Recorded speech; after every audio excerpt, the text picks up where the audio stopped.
Assalamu alaikum, my YouTube friends. Welcome to my channel Mind Maple. My name is Mahnoor Mutasaddiq Iqbal, and today's topic is what is imposter syndrome. आज हम imposter syndrome के बारे में बात करेंगे. ये एक दिमागी कंडीशन है. चलें हम इसके बारे में बात करते हैं. Let's get started. चलें हम इम्पोस्टर सिंड्रोम को थोड़ा सा एक्सप्लेन कर लेते हैं। ये एक ऐसी मेंटल कंडीशन होती है जिसमें इंसान को लगता है कि मैं एक फ्रॉड हूँ या मैं चीटर हूँ। अपनी एबिलिटीज़ को वो निगलेक्ट करता है और उसको यही लगता रहता है कि मैंने जो कुछ भी मैंने अचीव किया है अपनी मेहनत के थ्रू, वो मतलब कि बाय लक या बाय चांस हो गया है, या मैंने लोगों को फूल कर दिया या ट्रिक कर दिया लोगों को कि वो मुझे जो है वो स्मार्ट समझने लग गए हैं। और उसको यही टेंशन हर वक्त, उसको इस बात की ही उसको परेशानी लगी रहती है कि लोगों को जल्दी पता चल जाएगा कि जितना कि वो मुझे अक्लमंद समझते हैं, मैं इतना अक्लमंद नहीं हूँ। अच्छा, इस कंडीशन में इंसान जो है वो अपने आप को सेल्फ डाउट करने लग पड़ता है, अपने बारे में नेगेटिवली, हमेशा नेगेटिवली अपने बारे में बात करता है। अच्छा, उसके सिम्टम्स में हमें इससे स्ट्रेस बहुत ज़्यादा रहता है, एंजाइटी बहुत ज़्यादा, और इंसान बाज़ दफ़ा डिप्रेशन में चला जाता है। चलें अब आगे देखते हैं। चलिए अब इसके कैरेक्टरिस्टिक्स के बारे में थोड़ा सा जान लेते हैं। ये जैसे कि मैंने पहले भी ज़िक्र किया कि सेल्फ डाउट करता है इंसान इसमें अपने आप को, और ओवर अचीविंग के मतलब कि ओवरली हर चीज़ को प्रिपेयर करना, अचीव करना, इस तरह की कोशिशें करता है। अपने आप को अप्रिशिएट नहीं करता, अपनी सक्सेस को कभी भी। अगर अप्रिशिएट करता भी है तो वो एक्सटर्नल फैक्टर्स पे अपनी सक्सेस को डाल देता, मतलब कि अपने आप को अप्रिशिएट नहीं करता। फिर उसके बाद वो अपने लिए इतने हाई गोल्स मतलब के सेट कर लेता है कि जब वो उसके मुताबिक नहीं वो चीज़ें उससे हो पाती हैं, उसके गोल्स, उसके डिज़ायर्ड रिक्वायरमेंट्स के मुताबिक नहीं जाते, तो वो फिर डिसअपॉइंट हो जाता है। वो फिर उसको लगता है कि मैं फेलियर की तरफ जा रहा हूँ। चलिए नेक्स्ट देखते हैं। अब इस माइंड कंडीशन की, इम्पोस्टर सिंड्रोम की 5 टाइप्स होती हैं, कि मतलब कि इस कंडीशन में के 5 वेरिएशंस भी आप इसको कह सकते हैं। The perfectionist, the expert, the natural genius, the soloist and super human और सुपर पर्सन। चलें इन टाइप्स को अब देखते हैं। चलें इम्पोस्टर सिंड्रोम की पहली टाइप को डिस्कस करते हैं। इसका नाम है द परफेक्शनिस्ट। अब ये ऐसे लोग होते हैं जो अपने लिए, जैसे कि मैंने पहले भी जिक्र किया होगा, कि अपने लिए बहुत हाई स्टैंडर्ड्स या बहुत हाई गोल्स जो हैं वो अपने लिए सेट करते हैं, और फिर इनकी डिज़ायर्ड रिक्वायरमेंट्स के मुताबिक अगर वो चीज़ पूरी नहीं होती या उसमें उसको करने में ये लोग फेल हो जाते हैं, तो फिर ये अपनी एबिलिटीज़ को क्वेश्चन करते हैं, और ये लोग कभी भी अपने काम से सेटिस्फाइड नहीं होते। अच्छा, अब इन लोगों का बिलीव क्या होता है कि यही कि I must do everything perfectly. अगर मैंने कोई भी चीज़ परफेक्शन से या परफेक्टली नहीं की तो मैं उस चीज़ को करने में फ़ेल हो गया हूँ। अच्छा, साइंस के लोगों को ये हो सकता है। अच्छा, ये मैंने जैसे कि अभी ऊपर ही बताया कि ये लोग कभी भी अपने काम से सेटिस्फाई नहीं होते और हमेशा अपनी गलतियों को देखते हैं, अपनी पॉजिटिविटी को नहीं देखते, अपनी मेहनत को नहीं देखते, सिर्फ अपनी गलतियाँ देखते हैं। इम्पोस्टर सिंड्रोम की सेकंड टाइप को दी एक्सपर्ट कहते हैं। अब इस टाइप के जो लोग होते हैं वो कहते हैं कि हमने कभी भी जो भी चीज़ हमने शुरू करनी है उसके बारे में हमें पता होना चाहिए, और ज़रूरत से ज़्यादा पता होना चाहिए, तभी हमें लोग कॉम्पिटेंट समझेंगे, एक कैपेबल समझेंगे किसी भी चीज़ के लिए। और अगर इनको सब कुछ पता भी होता है लेकिन फिर भी ये सेल्फ डाउट में चले जाते हैं। जैसे कि अब इनका बिलीव ये होता है कि I need to know everything before I can start, मतलब कि हर चीज़ शुरू करने से पहले इनको हर चीज़ का ओवरली प्रिपेयर होना पड़ता है। ये ओवरली प्रिपेयर करते हैं अपने आप को।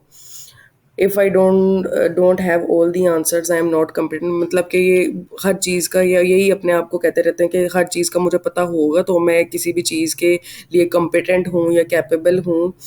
और साइंस के ये लोगों को हो सकता है कि ये नई चीज़ों को, नए रोल्स को या नए कामों को करने में बहुत ज़्यादा हिचकिचाते हैं, उससे से दूर भागते हैं। और उसके अलावा इनके पास एक्सपर्टीज़ होती भी हैं लेकिन फिर भी ये अपने आप को सेल्फ डाउट में ही रखते हैं। ओके, नेक्स्ट चलते हैं।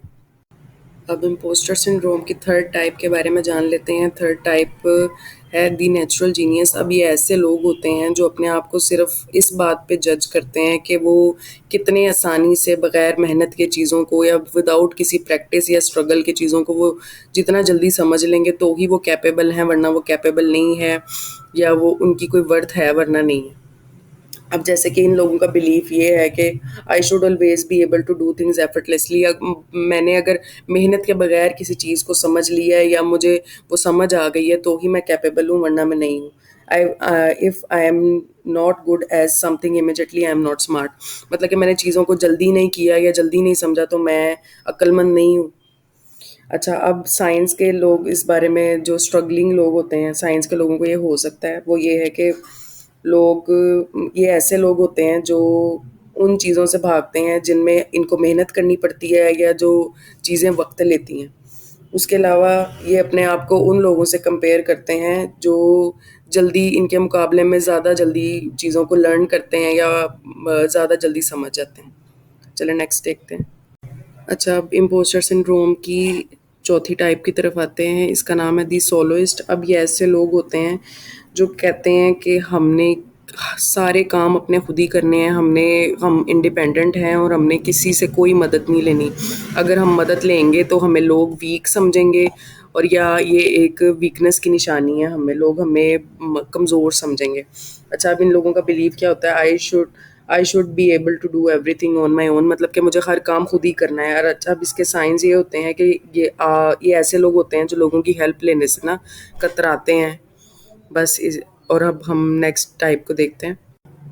अच्छा, अब इम्पोस्टर सिंड्रोम की पांचवी और आखिरी टाइप को डिस्कस कर लेते हैं। द सुपर पर्सन और सुपर ह्यूमन भी इसको कह सकते हैं।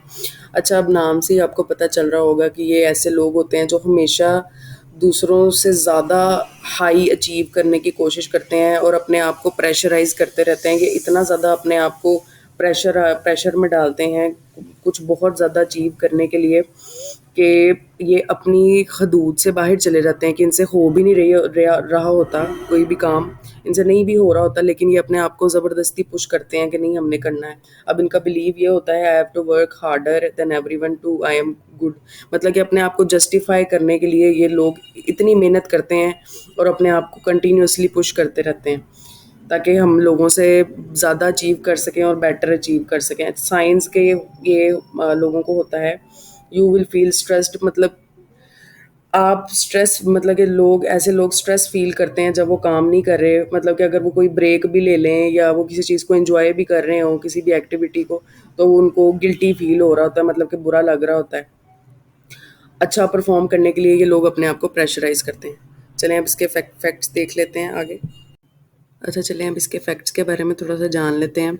अच्छा, इम्पोस्टर सिंड्रोम जो होता है वो ऐसे लोगों में पाया, ये कंडीशन ऐसे लोगों में होती है जो हाई अचीवर्स होते हैं। फॉर एग्जांपल कि कोई बच्चा टॉपर है क्लास का, तो उसमें, या किसी भी, मतलब कि हम प्रोफेशनल लाइफ में चले जाएं तो ये किसी भी में पाया जा सकता है जो इंसान हाई अचीवर है या कोई एक्सपर्ट है।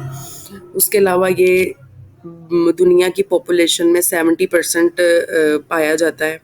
ये हर इंसान को ऑलमोस्ट फील होता है उसके लाइफ के किसी ना किसी पॉइंट के अंदर। अच्छा, ये जनरली ज़्यादातर जो हैं फीमेल्स ज़्यादा फेस करती हैं मेंस की निस्बत। उसके अलावा मैंने आपको जैसे जैसे ही शुरू में मैं बता रही हूँ कि ये कोई बीमारी नहीं है, ये सिर्फ एक मेंटल इंसान का बिहेवियर है और कंडीशन है। बिहेवियरल पैटर्न इसको कह सकते हैं। चलें नेक्स्ट चलते हैं। चलें अब इससे कोप करने के लिए या बचने के लिए थोड़े से टिप्स जो हैं वो मैं आपको थोड़े से देना चाहूँगी। वो ये कि हमें अपनी प्रॉब्लम को या फीलिंग को जो है वो पहले एक्नॉलेज करना चाहिए। मतलब कि हमें जानना पड़ेगा कि हमें हो क्या रहा है। उस चीज़ के बारे में जितना हम नॉलेज लेंगे तो हमें ज़्यादा जल्दी उससे बाहर निकलने में मदद मिलेगी। और उसके अलावा सेट रियलिस्टिक गोल्स, कि मतलब कि हमें ऐसी चीज़ें सेट करनी हैं अपने लिए, चैलेंजिंग ना हो, कि मतलब कि आसानी से जो इंसान अचीव कर सके, पहले हमें उन गोल्स की तरफ जाना है। चैलेंज परफेक्शनिज्म, मतलब कि ये कि हमें इंसान को परफेक्शनिज्म को चैलेंज करना है, कि मतलब कि हर इंसान कोई फरिश्ता नहीं होता, हर इंसान से गलतियां होती हैं। Errors and mistakes are natural. ये भी एक नेचुरल फिनोमेना है, हर इंसान परफेक्ट नहीं होता है।